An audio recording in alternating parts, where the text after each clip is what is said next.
Hi guys, well it is time for a new Intel chipset. Z390 arrived on the scene back at the tail end of 2018, bringing with it 9th gen CPU support. Well, starting today, we've got a handful of Z490 boards to take a look at, ready for Intel's next gen. And I'm going to begin with this new board here, which is the ASUS Z490-PLUS WiFi, which sits inside the TUF gaming series. As we saw with the last generation of the Plus, this Z490 version makes use of a very similar design. Across the board there is a good blend of features which should set a solid foundation for Intel's next gen. And so this board here is going to have an MSRP of around 200 in the US and $450 in Australia.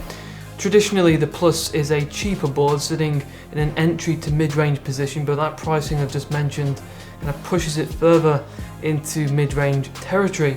The question is it going to be worth your money?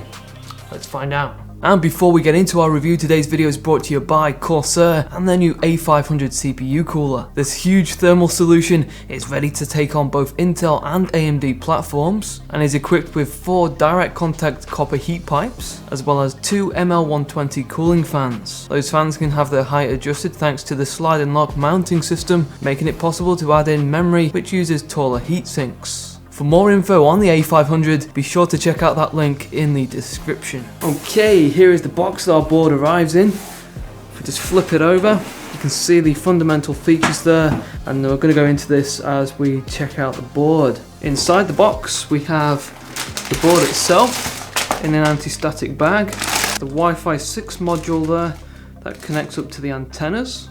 We have the documentation, the user guide, the CD. Drivers on there.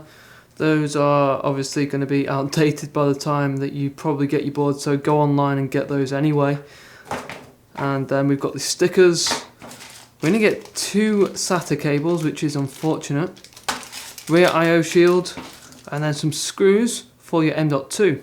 Okay, so here is our Plus board. Coming under that TUF umbrella means that we have a common theme which we see there used throughout on other products in the range. The aim really with this series is to deliver something which focuses on function and durability. In terms of the styling, we get a glossy black PCB with black, grey and yellow used throughout, and this makes for quite an interesting combo. It's certainly quite a bit different to some of the cookie cutter monochrome designs that we've seen there on other boards in the past. RGB lighting on this board is definitely a toned down affair. Just see the outside edge there bringing in such a feature that is Aura Sync ready, and it can be customized in the software. Those wanting to know the size of the board, although it does have some cutouts which change the shape, it does indeed conform there to the ATX form factor, so it's going to fit inside most computer cases. So let's move in for a closer look at the finer details, beginning there at the CPU socket. So the socket is LGA 1200. That is a new socket, and therefore you're going to need a new CPU for all Z490 boards. So this and others are designed for Intel's 10th gen core processors, which are codenamed Comet Lake. So the socket is different, however the mounting coils for the CPU cooler are the same as 1151. So if you already got a cooler there for 1151, then it will install. Just need to make sure with that manufacturer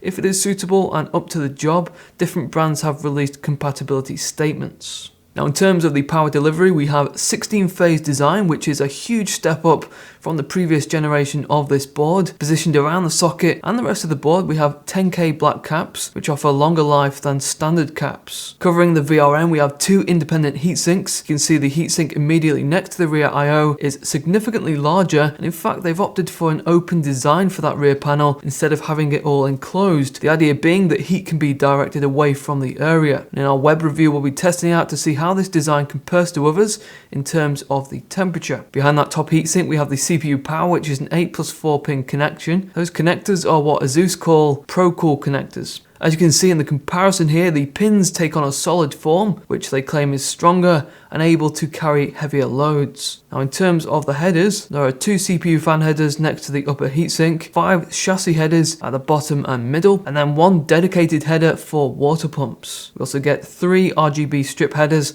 at the top and sides, which are Gen 2, which support a combined max of 500 LEDs per header. Moving on to the memory, there are 4 slots here with support for dual channel DDR4 up to 128GB and up to 4600 MHz. This board makes use of OptimM2, and in simple terms, this is just the naming system which ASUS are using for signal tracing. And for it, they're using the daisy chain method. Right next to the DDR4 section, we have a USB 3 header and a USB 3.2 Gen 2 header. This brings the board right up to date with newer cases which have that Type-C at the front. Next up, we have the storage, which includes the following. We have 6 SATA 3.6G ports for any SATA-based devices. These are split up with 2 right-angle ports, and then 4 top-facing at the bottom of the board. And then we have 2 M.2 slots, which utilize PCI Express Gen 3 X4, and so there are no differences there from the previous generation. One of those M.2s has a heatsink with the hope of driving down temperatures, and which features captive screws. Moving to the expansion of the PCI Express, there are 2 PCI Express 3.0 X16s and 3 PCI Express 3.0 X1s. And the modes for the X16s are 16 and 4. The top slot is the full 16 lanes from the CPU, so if you're only going to use a single graphics card, then the top one is best. And then if you add in another card, that mode is going to drop to 4. That top PCI Express also benefits from the metal reinforcement to give you some extra protection for heavier graphics cards, and you should also be able to tell that it is slightly wider, which helps with stability. Running down that inside edge next to the PCI Express, we have the audio solution, which is based around the Realtek ALC 1200 codec. And as part of the audio package, we get the usual treatment of the audio shielding, premium Japanese caps, and separated left and right channels. Okay, and last of all, we come to the rear panel, which consists of the following features. We have 2 USB 3.2 Gen 1 ports with the PS2 keyboard and mouse combo. We have a HDMI 2.0 and a DisplayPort 1.4. 2 USB 3.2 Gen 2 ports, one is Type A and the other Type C. Another 2 USB 3.2 Gen 1 ports and a gigabit LAN port, which is powered by the Intel i219 controller. The Wi-Fi module, which is the Intel AX201, that offers the Wi-Fi 6. And then the 8-channel audio jacks with the optical out. And so it's good to finally see that all the USB is 3.2, and there are no USB 2 ports on this back panel, although I have to say that, once you've got a USB keyboard and a mouse connected, there aren't that many left. Okay, and that is the new Z490-PLUS WiFi, which sits in the TUF gaming series. And so from a platform point of view, as far as differences and improvements go, from the previous generation, there isn't really anything groundbreaking or revolutionary as such. And that is going to be the same situation regardless of which board you go with for this platform and this chipset. With AMD taking the desktop market by storm, I thought Intel would have brought something which kind of packed more of a punch, especially when we think about PCI Express. AMD offers PCI Express 4, which of course is for the graphics cards, but also a PCI Express driven M.2s, SSDs. However, ASUS has taken the chipset features, they developed a decent board with what they've been given here. I really like the overall design, the appearance of this board. It really does stand out and it looks quite a bit different and is appealing. If you have other hardware within the TUF Gaming Alliance, then this will be a nice addition to it.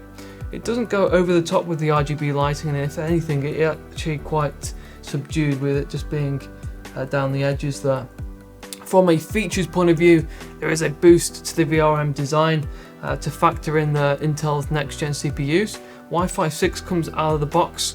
Gone are the USB 2 ports. We've got just 3.2, and with that 3.2 for the front panel header as well. But what do you guys think of this board here? Let me know by casting your vote in the top right corner, and of course leave a comment below. As always guys, we're going to have a web review for this Z490 board. It isn't quite ready just yet because of a CPU embargo, but as soon as it is ready, we will drop that link on the screen and in the description. And with that, we've got all the performance and the overclocking results as well. I appreciate you guys watching today. If you found this video of use, of value, please hit that like button and also consider subscribing to the channel. We're going to have loads more content just like this, so stay tuned, take care, and I'll see you guys next time.